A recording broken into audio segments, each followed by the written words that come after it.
Hey everyone, we're Duffin and Ladd. Is that when I come in? Yeah, Righto. that's right. Hey everyone, we're Duffin and Ladd. A new record, Home, comes out February 7th, 2017. Go behind the scenes with Nathan and I for a little more in-depth chat about the record, so check it out. So, guys, what is Duffin and Ladd? Well, Duffin and Ladd is, for all intents and purposes, an American-Australian rock band based in Bendigo, Victoria, comprised of Nathan, myself, and me, Eric. Yeah. Formed at about 2014, mid-2014? Or 15? 15. 2015, Yeah, mid-2015. Yep. We actually used to live together. Yeah, we used to live together, and it's a funny story. I was looking for a place to live, and on looking on the local trading post on Facebook for a place to live, and our mutual friend now, Rich, had a room for rent. And luckily I got it. I barely beat out the other guy, the competitor there. If it was up to me, we would have the other guy. So ended up getting the room, and Nathan moved in kind of on a permanent basis the next week. Yeah. And we got to know each other over, playing PS4 and all of that. But Budweiser's, American beer. Yeah, that's right. That's the best way to do it. But a couple of weeks afterwards, I kind of saw Nathan sitting on the couch playing guitar. And we talked about doing some things. Let's play some acoustic shows. Let's try and do whatever. But we never really thought of taking it to a serious level, and actually forming a band until I heard him play one of his original songs. I think it was "Without You" was the first one from our first EP, the Amazing to Me EP. And I said to Nathan, I was like, "Look, you're sitting on a gold mine here. We got to do something with it." So we ended up turning it into kind of what it is now. What Eric said is probably the basis of it, but to go in more depth, it was sort of like, it was a bit of a process to start with. We sort of sat down and, first we shared our love of music. It wasn't straight away like, oh shit, let's make a band. We shared our love of music and we discussed different things, and the result of that ended up being that EP, but it wasn't just like an overnight thing. We sort of built towards that. Yeah, it was a gradual process, and bear in mind, when we recorded our first EP, we didn't even have a band name. No. Only on the way back when we were listening to the songs, we were like, gee, we actually sound pretty okay. So, what do you want to call it? So we kind of spitballed a couple of names. Well, if we're going to put it out there, we need to have a name. Yeah, but you need to kind of have a title to present yourselves. And being just a two-guy band that we are, he's the singer-songwriter, and I'm his backup band, at least for the first EP anyway. So we actually had a real hard think about it. We come up with something real elaborate and something that no one would ever think of. I know, and then you suggested the name Duffin Ladd, and it just kind of stuck after that. So now, when did you start working on this particular record? Let's see. We started working on our new record, shortly, pretty much almost after we finished the EP.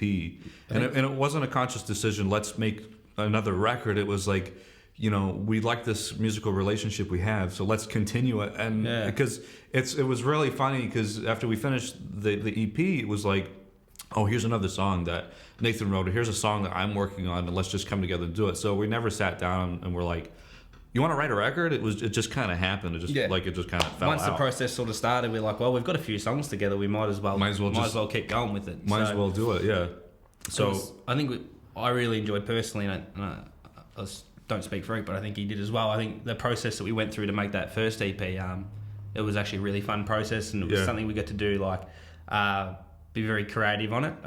Well, I did personally, and I think what was appealing about the next record was it was going to allow Eric to do a bit more musically and a bit more creatively himself. Yeah, that was the thing, is the first EP we did, it was only 3 songs, and the best way that I can describe it is it's Duffin with a backing band of Ladd. So he wrote, we did demos of him singing and playing acoustic guitar, and then afterwards I went in and did all the arrangements of the drums and bass. There wasn't really any electric guitar on the EP other than the first song, Without You. And these were songs that I'd written. These were his songs prior, so I really only just touched the surface with them. Whereas after we finished that creative process, we then started a new process of, let's actually add some Ladd into it more so than Duffin, because it was the first record was Duffin with a little bit of Ladd, and now this one is Duffin and Ladd. So we have really kind of wholly found our musical style. And all these songs, apart from Amazing to Me, were pretty much written after that time. So these Yep. weren't anything that we had previously done. Yep. There was actually a couple of riffs that you had, but pretty much all of it was written after the fact of the first EP. Yep. Which was cool. So when Eric left Australia, how was that? How'd you continue working when you were both in two different countries? It was me leaving was probably one of the worst things I could have done at that point in time. But we ended up making it work. I only had to leave due to visa restrictions, and I was on a 1-year visa, so I had no other choice. If I didn't want to be kicked out of the country, I had to leave. But we kind of vowed to continue our musical relationship through social media, and that's what we did. We did come up with a few demos just shortly before I left, but otherwise, everything that you hear on the completed record was done without even seeing each other, which was probably the most interesting thing, because I would wake up, being in different time zones, I would wake up, Nathan would send me a demo, oh, here's a song I'm working on, and then he would go to bed, and then I would wake up and listen to the demo and then write some arrangements to it or change the structure to it. So he would wake up hearing my completed demo to his song.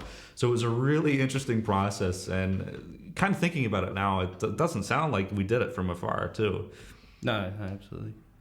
Would that make it feel like the album was constantly moving, being like even if you were asleep, something was happening on the album? The thing about it was, I think being apart definitely made the process a lot longer than it would have been if we were together, obviously. Yes. But in saying that, it gave us a lot of time to refine these songs, and we had, like we were actually speaking about this the other day, we had songs that we'd done and we thought, wow, that can't get any better. No. This has been mixed, we got the vocals on, everything sounds great. We're going to put this out there and let people hear it. Then next week we've done something to it, and like, that's it. That can't get any better. I know. And there were often times where with a certain song like Nathan just spoke to, we hit the ceiling. There's no way we can get any better. But the good thing about this record is that we had an infinite amount of time, so to speak, to refine and just kind of progress. So everything was kind of in motion from start to finish, whether we were together like we are now or apart like we were then. There was always some sort of progress towards the finish line, whether it was, the 1 out of 25 demos that we ended up writing for the song, or the 1 out of 15 that now ended up hitting the record as a final state. I think it really gave the song the chance to evolve. It gave, not being together also gave us to have our sort of unique sound on each song without sort of being, saturated with our other influences as well. So if I sent Eric something, I wasn't sitting there over his shoulder going, oh, actually, that's not too good, or, oh, that sounds really good. It was sort of like our own individual, it was like a blank canvas, and I sort of put the starting touches on it, and then Eric put the colour in. And I think being apart actually made that process even better, because it really gave us a chance to do it on our own and put our own print on the songs. Right, and that's how we find that's how we found our musical style of Duffin Ladd, is not by writing songs together, but writing songs apart, because we would both, like Nathan said, we both kind of equally share a part in writing these songs, and that's how we found our musical style of Duffin Ladd, which is a unique one. How did you choose the songs for the record?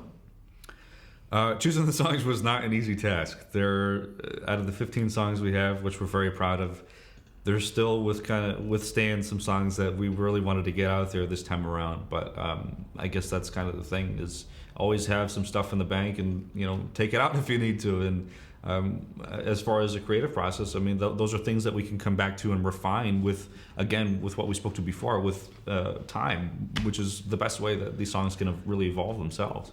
In hindsight, it was a good problem to have too many songs, because we were able to really sit through and think, what are the best ones? Well, and it wasn't probably not even necessarily what were the best ones, but what are the ones that work the best together. Because we've got some stuff in the bank still that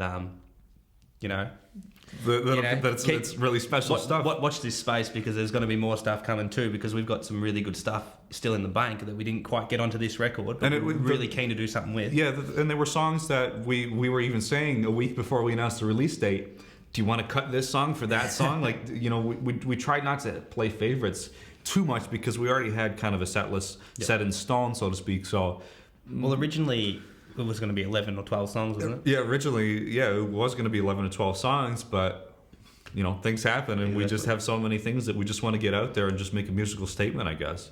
But yeah, exactly. Watch this space because there's more stuff coming. There certainly is. Is there a meaning behind the album title, and how did you come up with that?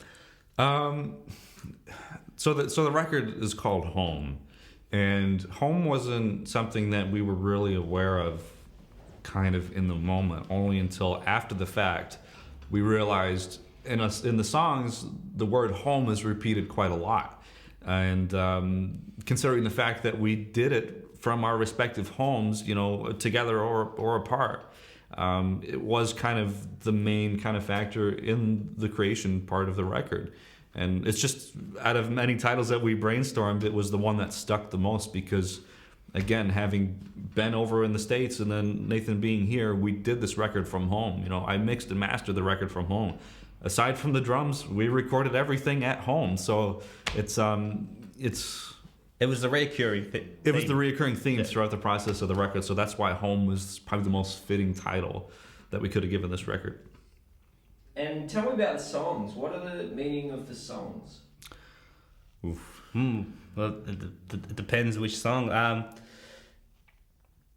the record, I'm pretty sure the actual majority of the songwriting I did with, say, structures and lyrics and that sort of stuff, where I think they've got a pretty good meaning. Maybe if you wanted to get into that. Yeah. So the titular track Home was it being the first song on the record was the last one we wrote, because we were looking for that kind of anthem, that kind of, you put in the CD in your car, you pop your headphones in, and you're waiting for that moment for everything to kind of be like, wow, this is a record, this is an experience. Because the way that we laid out the songs and the way that the songs are, it is kind of a musical experience, if you will.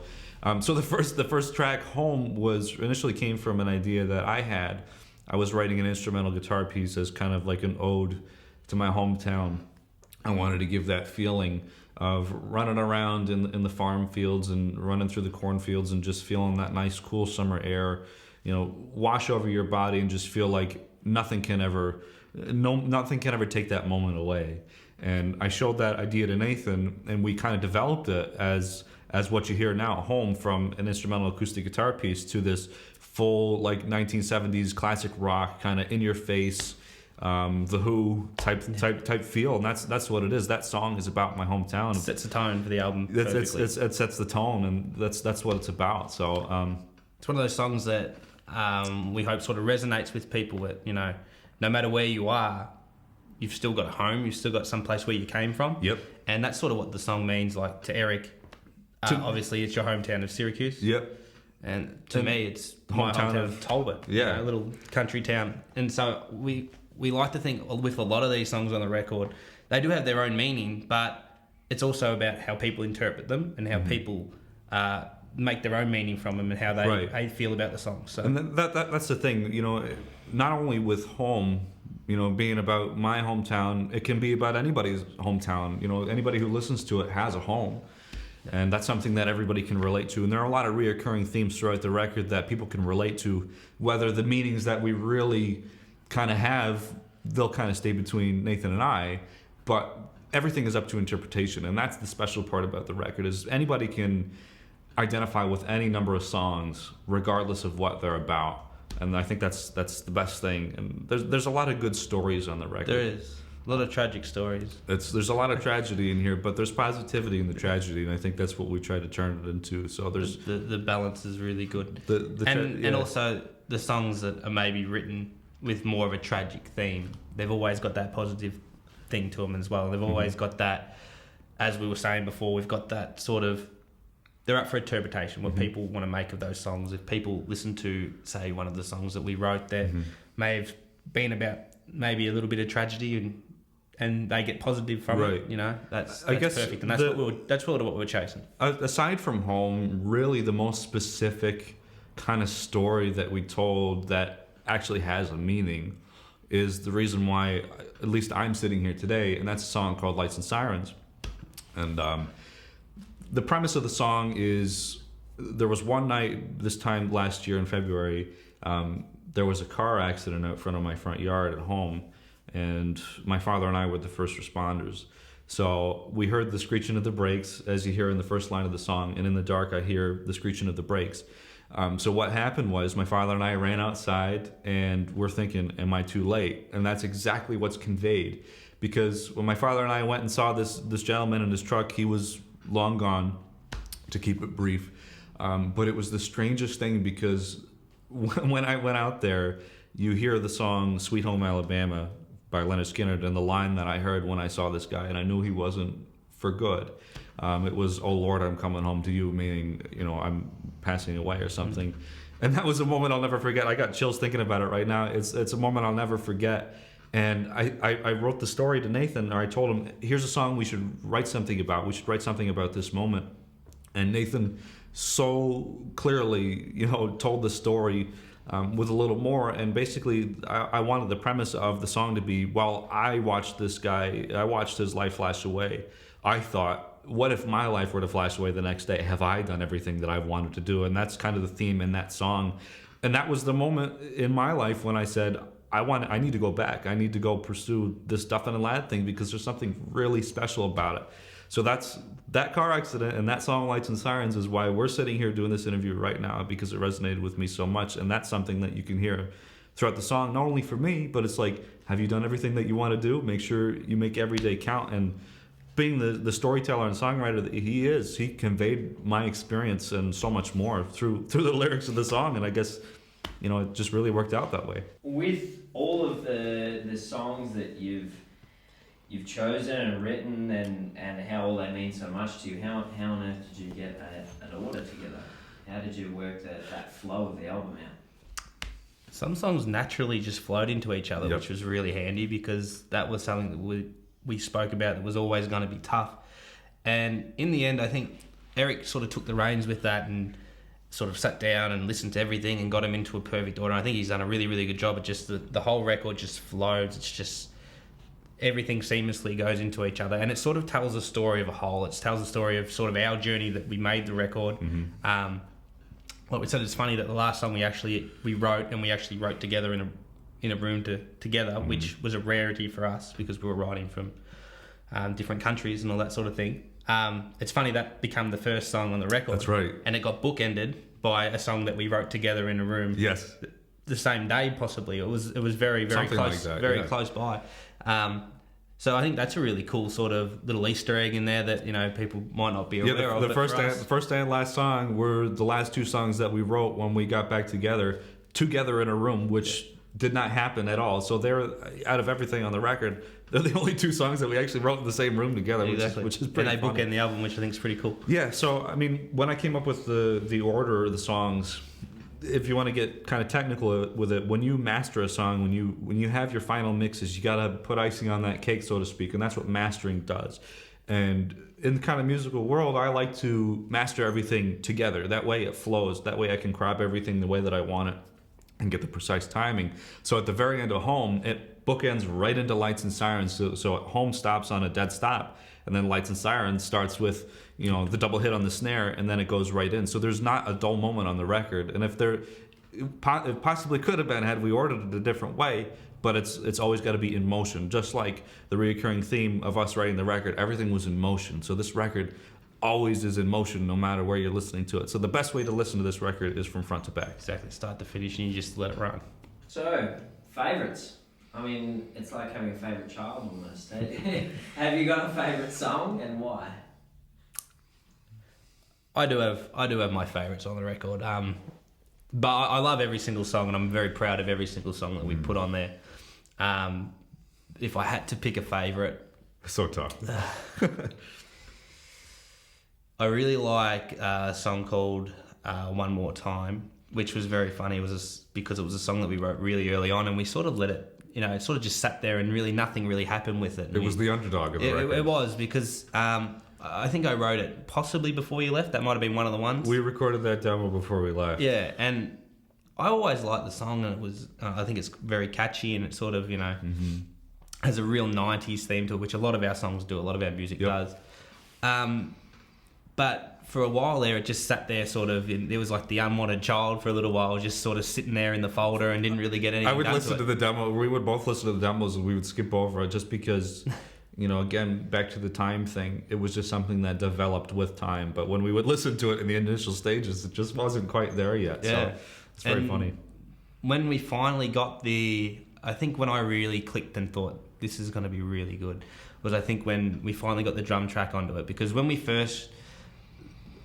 what we did when we first recorded these demos, they were really rough demos. Mm-hmm. Like they were to a click that you could hear sitting in the lounge room at where we used to live together. And this song, because my time is not always perfect, this song actually was out of time and it was just sort of like cringeworthy to listen to. Mm-hmm. And then when Eric actually put his drums on it and we sort of reinvented the song, it come back to me, the music come back to me, which was the process a lot of the time. Eric would get the music ready and send it back to me to do my my vocals and lyrics and all that sort of stuff with it. I was just like, that's it. That's the way it should have been. And once we put the vocals on it, which was only very recently, we only finished the vocals 2 weeks ago. Yeah, a couple of weeks ago. And I put it on and we do the old car test, put it on in the car, and man, I was blown away. I thought, this is exactly the way it should have been. And it was one of those moments where you're just sitting there and you're listening to it and you're trying not to smile because you're trying to be serious and like, oh, you know, I'm trying to analyse this song, but I just thought, man, I just got caught in the moment. Puts the smile on your face. And I was really proud of it, and I thought it came out really good. And being that underdog story, for me, that's probably my favourite song on the record. For me, I have to go back to the title track for Home, just because not only it was the song that Nathan and I wrote together, but it speaks to me on like a whole different level because it's about my hometown. So like the lyric video that we put together for it has those themes of, you know, small town, upstate New York, farm town, because where I live, we live on a couple 100-acre farm, and right behind me is just a big old cornfield, and we got a barn in the backyard. Like I got married in that barn, like, so it really speaks to me on just a whole different level, and it just captures that familiar feeling. So if I'm ever feeling homesick, it's something that I can put on and just relax. But there's plenty of other songs. I'm sure you can speak to some more. What's perfect about the record for me, what really worked out well is we've shown it to a select few people, sort of getting the whole sort of the test to see other ears on it and see what people think. And I think every single person I've showed it to has a different favourite song. I don't know if there's anyone that has the same favourite song yet, which is really cool because that means that these songs can appeal to anybody, you know. That's right. And different songs appeal to different people, and that's, I think, the goal of the record, to have something on there for everybody. And so far, I've found that personally when I've shown other people, I haven't had two people say that one song's their favourite. That's the most interesting thing, is because each song really was a moment in time where we were really well focused on this particular style. So if I look back at the song called Catch You on the record, all I think of is January of 2016, because that's the moment when we really defined that song. Or if I look back at a song called Stay, you know, that was February of 2016. Or we look back at One More Time, that was like August of 2015. So like all these songs are kind of this bubble in time that I can look back and revisit. But once other ears hear them, like, my wife really loves the song Try Harder on the record, whereas I always thought it was kind of one of the ones. But again, it comes out in the mix, and the final thing, you'd never be able to tell that I didn't like the song, because I love it now. And like, everybody has their favorite song. The funny thing about it is, I think throughout the process we've all had different favourite songs. Oh yeah. Like it's gone from One More Time to Try Harder to Stay to Lights and Sirens, you know, to Someone, you know.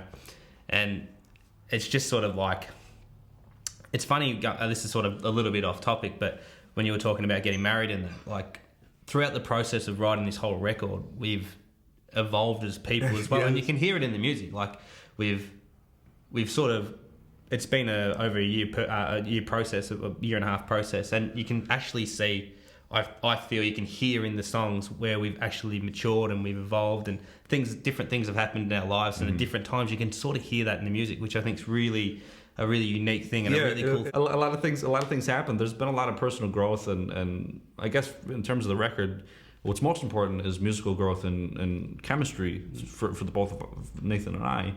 We've defined that sound with Duffin Ladd. So no matter what your favorite song is, that was a moment in time where our lives were all about that song, and something may have happened differently in our life. You know, may have just been engaged or married, and Nathan, was working hard through school. Yeah. So it's really interesting looking back at it. And even like we write songs about situations, like the song Half the World Away I wrote about Eric and Amber, about their situation. So if that didn't happen, that song doesn't happen. Yeah. And it's funny, like Lights and Sirens doesn't happen if that doesn't happen, Yes. Home doesn't happen if you don't come back. So a lot of the songs actually reflect where we were in our life at that time. Yes, that's right. Every song is a unique story. And again, whether you listen to it now or 10 years from now, you can identify with it in whatever way that you want. And it'll resonate with you in maybe some way in your life.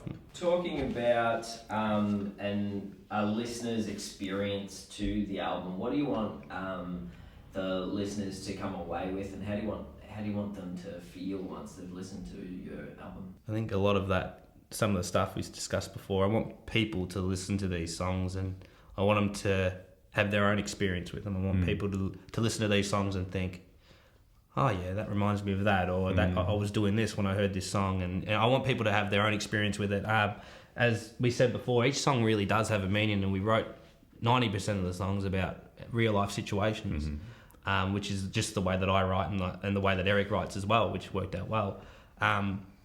But they were my experiences, I want people to listen to the songs and have their own experiences, and I want them to be able to, make that connection with something else in their life. So that's really, for me, my goal as a songwriter is to get people to have an emotion to a song. If a person listens to a song and they're just like, oh yeah, that's got a nice tune and that sort of thing, and never listens to it again, then I've failed, I think, as a songwriter. I think so.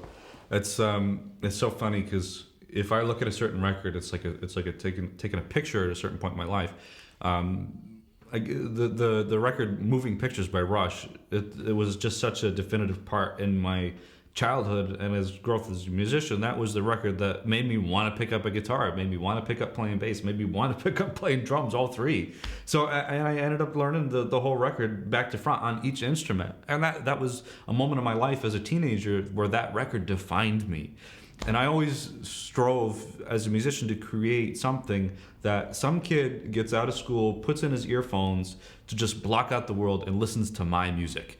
And that's a moment in time that person will never forget. And I think we've created that situation through music, and as a storyteller for Nathan, having wrote most of the lyrics in the record, that's something where you can listen to and be like, wow, that, back when I was in high school, that Duffin Ladd record, that was my jam, or something. Or maybe somebody's in college, or maybe somebody's going through a tough time and they can identify with those songs, and that helps them get through that moment. So if that doesn't help, then I guess as musicians and storytellers, we've failed the listener. But I really hope not. I feel we've got a strong record. I think we've got a good chance.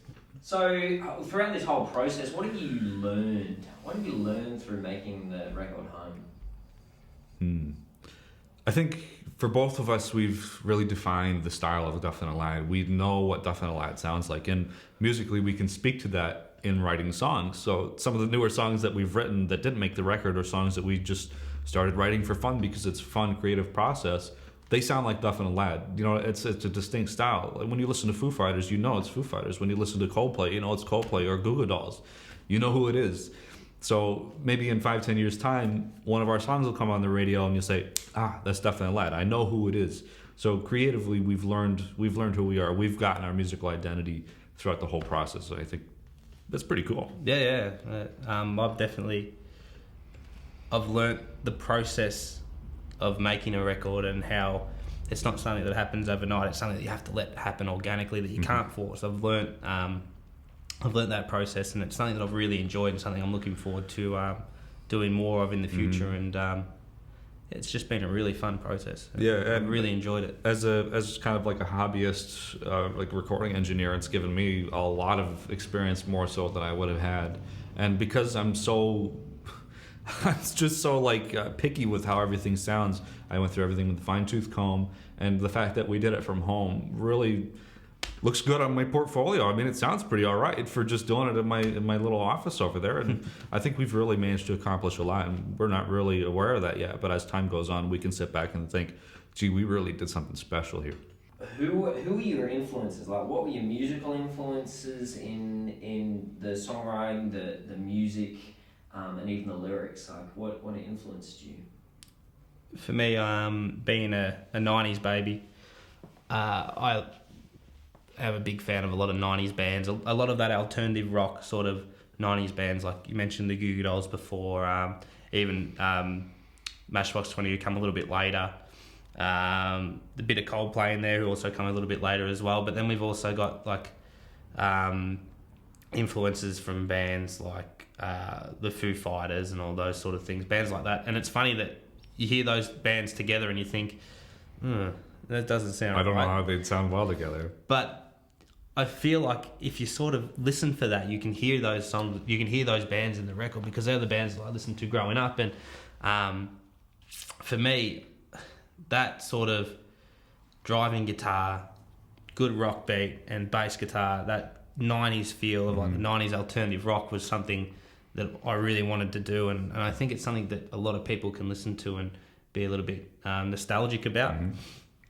I know I'm a bit nostalgic about it. When I listen to some of our songs, I feel like, oh man, we were born in the wrong era, you know? Yes. But I think it's something that people can look back at and go like, oh man, you know, that takes me back, or that's really cool. Or like people who are not even into that sort of music, they can listen to it and say, you know, that's actually really good. And, and I really enjoy that. So for me, yeah, my influence is definitely 90s alternative rock bands. And that's the funny part. That's what makes the Duffin Ladd sound, is he has his 90s. Whereas I never listened to the Goo Goo Dolls or Matchbox 20. They were on the radio when I was a kid in kindergarten taking my yellow school bus to school. Like, those were on the radio then, but I never actively listened to them.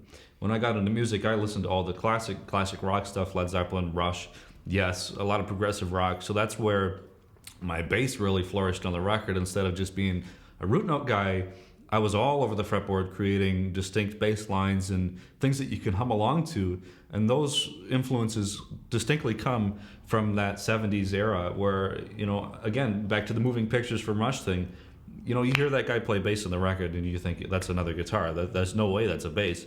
But, you know, that's where I learned to play. And same thing with my drums. Although my drums are kind of stock standard rock drums, they're still a step above kind of what you would hear from maybe like a 90s band or something with the way that I do certain fills or certain grooves or whatever.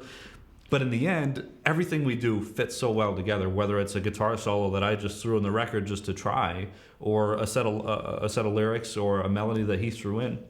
We just managed to create the best possible thing that we could create to make that Duffin Ladd sound. If you just take little parts of each of those, you know, each of those genres or each of those bands, it actually just gels together really well. It does. Like if you say on paper, okay, we're gonna form a band comprised of influences from Rush, yes, Led Zeppelin, Goo Goo Dolls, Matchbox 20, and Coldplay. You look at those, you know, 5 or 6 things, and it's like, what? But it works, and that's the Duffin Ladd sound. Is there anything else you'd like to add as a sign off or Closing statement? Closing statement.